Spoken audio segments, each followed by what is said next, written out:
আসসালামু আলাইকুম। আপনারা শুনছেন সর্বশেষ আন্তর্জাতিক সংবাদ। শুরুতে শিরোনাম পরে বিস্তারিত। ফাতাহ ২ ক্ষেপণাস্ত্রের সফল পরীক্ষা চালাল পাকিস্তান। ইরান হরমুজ খুলে দিতে অনুরোধ করেছে দাবি ট্রাম্পের। ইরানের সর্বশেষ প্রস্তাবে আছে যেসব শর্ত, যুক্তরাষ্ট্রের প্রতিক্রিয়া কি? হরমুজ প্রণালী নিয়ে নতুন বার্তা দিল ইরান। সর্বশেষ থাকছে, ওপেক থেকে বেরিয়ে যাওয়ার ঘোষণা দিল আরব আমিরাত। এতক্ষণ শুনছেন সংবাদ শিরোনাম, এখন বিস্তারিত। তার আগে অনুরোধ থাকবে ভিডিওতে লাইক দিন এবং ভিডিও সম্পর্কে আপনার গুরুত্বপূর্ণ মতামত কমেন্ট করে জানিয়ে দিন। ফাতাহ ২ ক্ষেপণাস্ত্রের সফল পরীক্ষা চালাল পাকিস্তান। নিজস্ব প্রযুক্তিতে তৈরি ফাতাহ ২ ক্ষেপণাস্ত্র ব্যবস্থার সফল প্রশিক্ষণ উৎক্ষেপণ সম্পন্ন করেছে পাকিস্তান। মঙ্গলবার দেশটির সেনাবাহিনীর রকেট ফোর্স কমান্ডে পরীক্ষা চালায়। পাকিস্তানের আন্তঃবাহিনী জনসংযোগ পরিদপ্তর ISPR এক বিবৃতিতে বিষয়টি নিশ্চিত করেছে। ISPR জানিয়েছে, ফাতাহ ২ ক্ষেপণাস্ত্র ব্যবস্থাটি অত্যাধুনিক এভিয়নিক্স এবং আধুনিক দিক নির্ণয় সরঞ্জামে সজ্জিত। এই প্রশিক্ষণ উৎক্ষেপণের মূল লক্ষ্য ছিল সেনাবাহিনীর দক্ষতা বৃদ্ধি, কারিগরি মান যাচাই এবং উন্নত নির্ভুলতা ও টিকে থাকার ক্ষমতা মূল্যায়ন। বিবৃতিতে আরও বলা হয়, এ উৎক্ষেপণ প্রত্যক্ষ করেছেন স্ট্র্যাটেজিক প্ল্যান্স ডিভিশনের শীর্ষ কর্মকর্তারা, সেনাবাহিনী রকেট ফোর্স কমান্ড এবং পাকিস্তান সেনাবাহিনীর ঊর্ধ্বতন কর্মকর্তাসহ স্ট্র্যাটেজিক অর্গানাইজেশনের বিজ্ঞানী ও প্রকৌশলীরা। তারা সফলভাবে ফাতাহ সিরিজের এই ক্ষেপণাস্ত্রের প্রশিক্ষণ পরীক্ষার প্রশংসা করেছেন।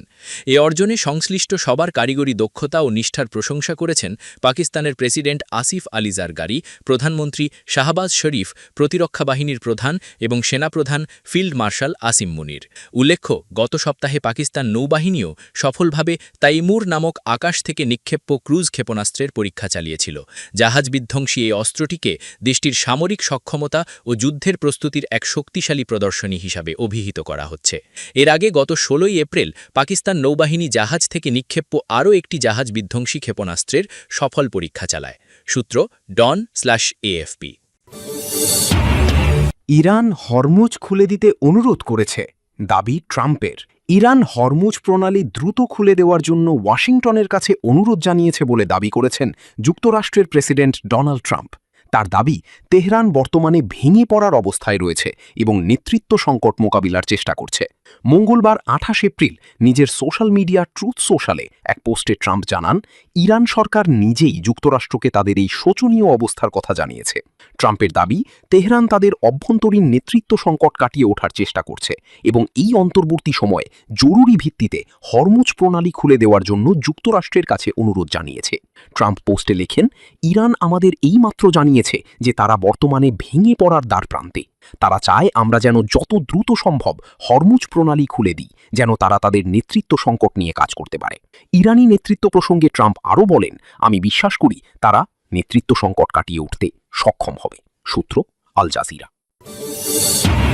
ইরানের সর্বশেষ প্রস্তাবে আছে যেসব শর্ত, যুক্তরাষ্ট্রের প্রতিক্রিয়া কি? দীর্ঘদিনের দুই প্রতিপক্ষ ইরান ও যুক্তরাষ্ট্রের মধ্যে একটি ভঙ্গুর যুদ্ধবিরতির মধ্যেই বড় ধরনের সমঝোতার ইঙ্গিত পাওয়া যাচ্ছে। চলমান যুদ্ধ চিরতরে শেষ করার লক্ষ্যে যুক্তরাষ্ট্রকে একটি নতুন প্রস্তাব দিয়েছে তেহরান।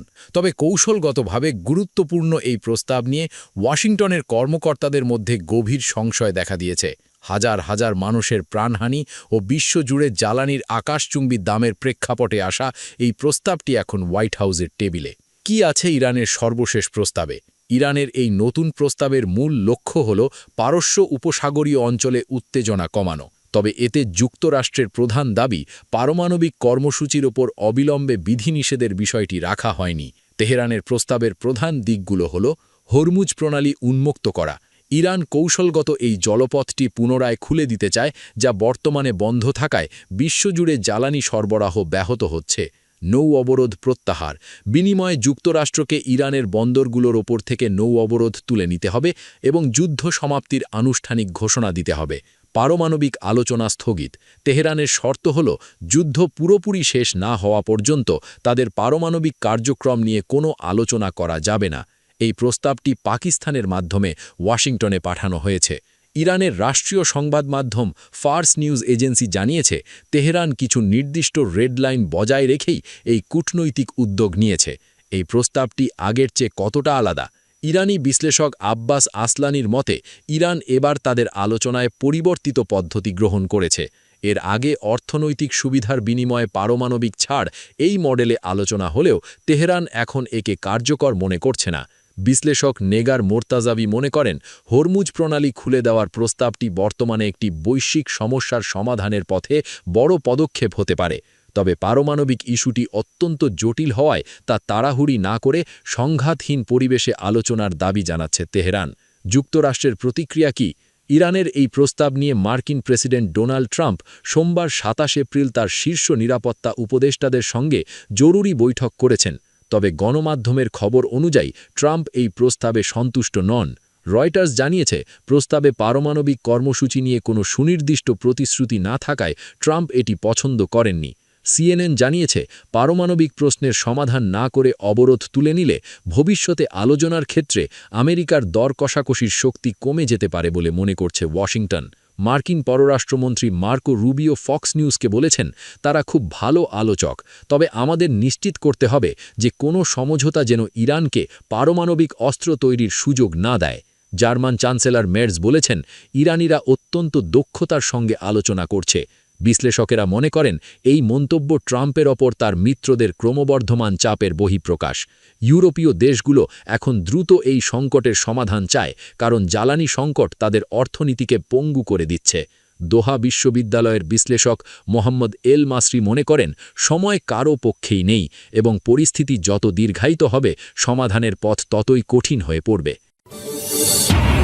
হরমুজ প্রণালী নিয়ে নতুন বার্তা দিল ইরান। ইরানের উপপ্রতিরক্ষামন্ত্রী ব্রিগেডিয়ার জেনারেল রেজা তালাইনিক জানিয়েছেন, যুক্তরাষ্ট্র ও ইসরায়েলি আগ্রাসনের সমাপ্তির পর দেশটি পারস্য উপসাগরের হরমুজ প্রণালী দিয়ে জাহাজ চলাচলের অনুমতি দেবে, তবে তা ইরানের নিরাপত্তা নিশ্চিতকারী প্রোটোকলের অধীনেই হবে। মঙ্গলবার ২৮ এপ্রিল কিরগিজস্তানের রাজধানী বিশকেকে সাংহাই সহযোগিতা সংস্থার প্রতিরক্ষা মন্ত্রীদের বৈঠকে তিনি এই মন্তব্য করেন। খবর প্রেস টিভির। তিনি বলেন, হরমুজ প্রণালী দিয়ে চলাচলে বর্তমানে যে বিধিনিষেধ আরোপ করা হয়েছে তা নিয়ে আন্তর্জাতিক উদ্বেগ ইরান স্বীকার করে।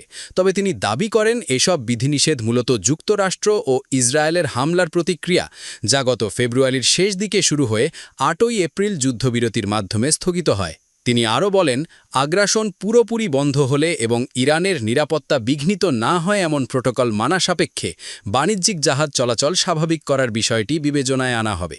তার মতে, যুদ্ধের সমাপ্তির পর বাণিজ্যিক জাহাজের নির্বিঘ্ন চলাচল নিশ্চিত করা হবে যদি এমন প্রোটোকল অনুসরণ করা হয় যা ইরানের নিরাপত্তাকে ঝুঁকিতে ফেলবে না।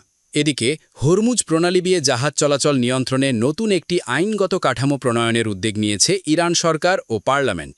প্রস্তাবিত এই ব্যবস্থার আওতায় ইসরায়েল সম্পৃক্ত জাহাজের ওপর পূর্ণ নিষেধাজ্ঞা আরোপ করা হতে পারে। পাশাপাশি শত্রু ভাবাপন্ন দেশ ও তাদের সহযোগী প্রতিষ্ঠানের জাহাজের ওপর কড়াকড়ি আরোপ করা হবে। এছাড়া পশ্চিমা নিষেধাজ্ঞার কারণে হওয়া ক্ষতি পুষিয়ে নেওয়ার প্রণালী ব্যবহারকারী জাহাজের ওপর টোল আরোপের পরিকল্পনাও করছে তেহরান। বর্তমানে হরমুজ প্রণালীতে চলাচলে বিধিনিষেধের কারণে আন্তর্জাতিক বাজারে তেলের দাম উল্লেখযোগ্যভাবে বেড়েছে, যা যুক্তরাষ্ট্র ও ইউরোপের ওপর বাড়তি চাপ তৈরি করেছে। বিশেষজ্ঞরা মনে করছেন, প্রণালী দিয়ে স্বাভাবিক জাহাজ চলাচল পুনরুদ্ধারে পশ্চিমা দেশগুলির উচিত ইরানের সঙ্গে সমঝোতায় পৌঁছানো। দারুণ খবর! তেল উৎপাদনকারী দেশের জোট ওপেক থেকে বেরিয়ে যাওয়ার ঘোষণা দিয়েছে সংযুক্ত আরব আমিরাত। প্রায় ৬০ বছর ধরে ওপেকের সদস্য থাকার পর এই জোট থেকে বেরিয়ে যাওয়ার ঘোষণা দিল দেশটি। আগামী ১ মে থেকে এই পদত্যাগ কার্যকর হচ্ছে। খবর বিবিসির। সংযুক্ত আরব আমিরাত বলেছে, দীর্ঘমেয়াদী সামরিক ও অর্থনৈতিক দৃষ্টিভঙ্গি এবং পরিবর্তনশীল জ্বালানি পরিস্থিতির কারণে তারা এই সিদ্ধান্ত নিয়েছে। আমিরাতের এই পদক্ষেপটি তেল রপ্তানিকারক দেশগুলোর জোট এবং এই জোটের প্রকৃত নেতা সৌদি আরবের জন্য বড় ধরনের ধাক্কা হিসেবে দেখা হচ্ছে। ইরানে মার্কিন ইসরায়েলি হামলার কারণে ইরান হরমুজ প্রণালী বন্ধ করে দেওয়ায় ওপেকভুক্ত উপসাগরীয় দেশগুলো তেল রপ্তানি করতে হিমশিম খাচ্ছে। ইরান ও ওমানের মধ্যবর্তী এই সংকীর্ণ জলপথটি বিশ্বের অন্যতম গুরুত্বপূর্ণ এলাকা, যেখান দিয়ে বিশ্বের মোট অপরিশোধিত তেল এবং তরলীকৃত প্রাকৃতিক গ্যাসের 1/5 পরিবহন করা হয়। আঞ্চলিক ব্যবসার কেন্দ্রবিন্দু এবং ওয়াশিংটনের অন্যতম গুরুত্বপূর্ণ মিত্র আমিরাত এই সিদ্ধান্তটি এমন সময় নিল যখন তারা অভিযোগ করছে যে যুদ্ধের সময় ইরানের অসংখ্য হামলা থেকে তাদের রক্ষা করার জন্য অন্য আরব দেশগুলো যথেষ্ট ভূমিকা পালন করছে না। 1960 সালে প্রতিষ্ঠিত ওপেক বিশ্বে তেল সরবরাহের ক্ষেত্রে অন্যতম শক্তিশালী সংগঠন, কারণ এই সংস্থাটি বিশ্বের মোট তেল সরবরাহের 1/3 উৎপাদন করে। উল্লেখ্য, আমিরাত বেরিয়ে যাওয়ার ঘোষণার পর ওপেকের বর্তমান সদস্য সংখ্যা 11। এগুলি হল Saudi Arab, Iran, Iraq, Kuwait, Venezuela, Algeria, Libya, Nigeria, Gabon, Equatorial Guinea এবং কঙ্গো প্রজাতন্ত্র। সংযুক্ত আরব আমিরাত। ওপেক যুদ্ধ।